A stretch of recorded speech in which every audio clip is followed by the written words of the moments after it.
You can see we've got the speedo cluster here kind of laying in the floor. It's connected to the new Vintage Air AC wires, and we were working on getting it installed last week, and we ended up having a little bit of an issue.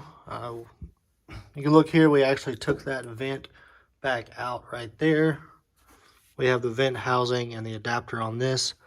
The issue that we ran into is with this hose for that vent.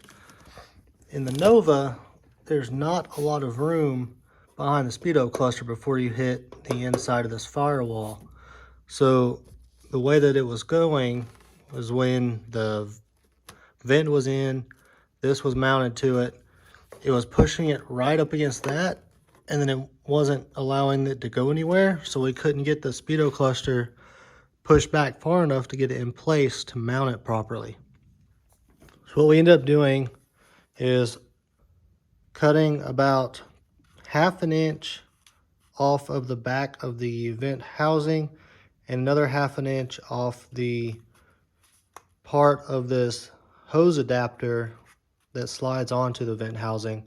We're hoping that that will provide enough clearance, enough extra clearance to get the cluster pushed back far enough to mount it properly here at the bottom.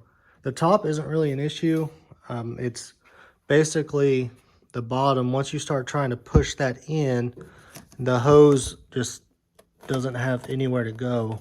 So we'll hopefully have that fixed now. And then the other part is these wires. We can't really connect them to the idiot lights until we get the cluster in because of the way we did the ground wires and the hot wire for everything. Since we went ahead and ran all of that together and connected to the bulbs, we can't unhook these idiot wire housings from the back of the gauge cluster until we get it installed, because otherwise, if we take these out, this wire, all these wires are still connected, and we're just not gonna be able to get everything reaching the way it needs to get the wires plugged in, get the lights and bulbs put in. So we have to wait for the gauge cluster to at least be mounted to the dash before I can get under it. I'm gonna have to get under it from down here, looking up, and loosen those bulb housings enough that I can get these wires for the bulbs plugged into the correct place, then get the bulbs installed, and then we should have a speedo cluster installed in the car. The speedo cluster is officially mounted and installed, and we even have the third knob over here, the one that we were missing previously. Got a new one, and it stays on. It doesn't slide off like the previous one was doing. So those are on good. Everything is looking really nice. I'm loving the way this looks. Now we're going to work on installing the light switch and the wiper switch. The light switch is going to connect to this plug here.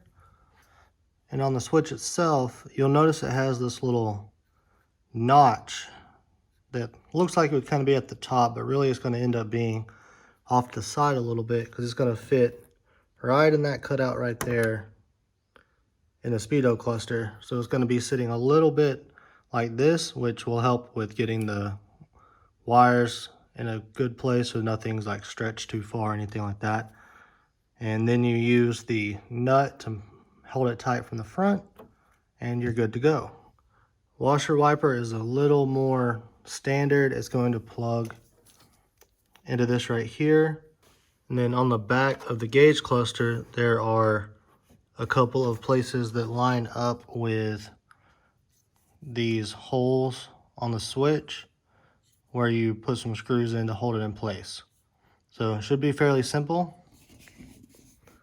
Let's get to work, see if we can try to finish up this speedo cluster.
No more empty holes on the left side of the speedo cluster.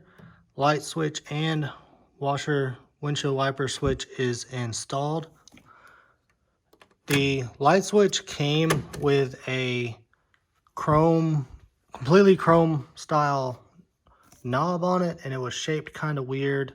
Looking at it from the front, it was just a really small circle, and then if you look at it from the side, it was like this long and tapered down from front to back.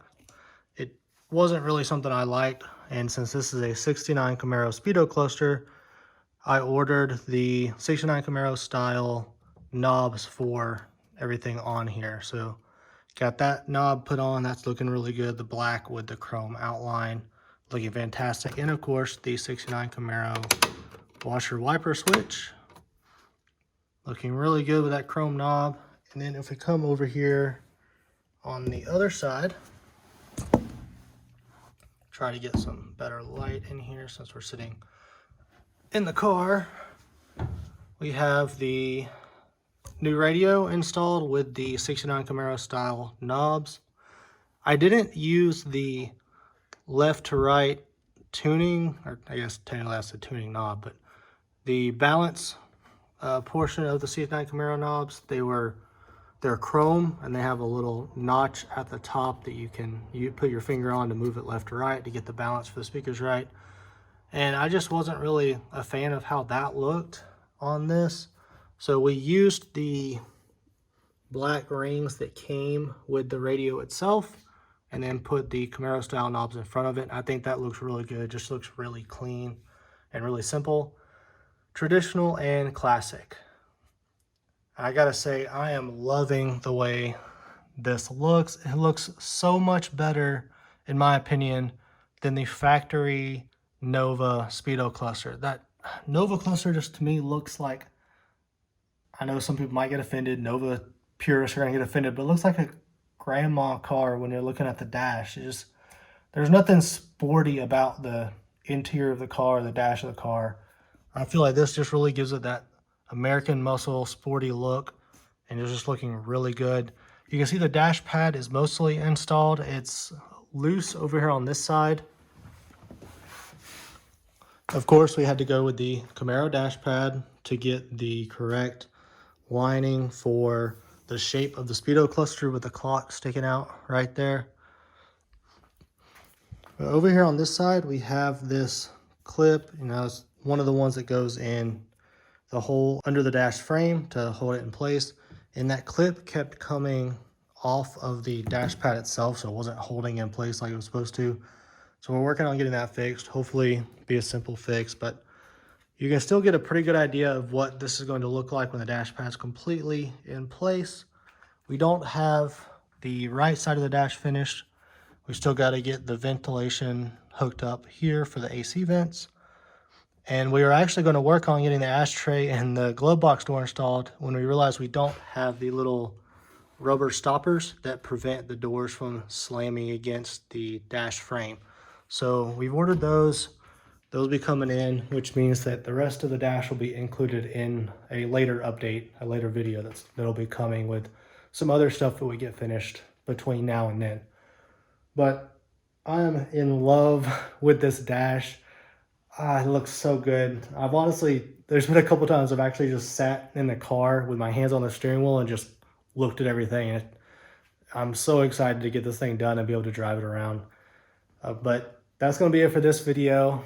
That is really all we've got done right now, but in my opinion, that is a lot. We had nothing on this dash after the last video, essentially, so now we got most of it completed. I'm so excited. Don't know if you can really tell, but I'm so excited about this. Thanks for watching. I appreciate the views, the comments that y'all have been leaving me. If you like this one, let me know down below. Give it a little thumbs up. If you're not already subscribed, go ahead, click that subscribe button, the little bell icon. For now, this is Southpaw Garage signing out. We'll see y'all in the next one.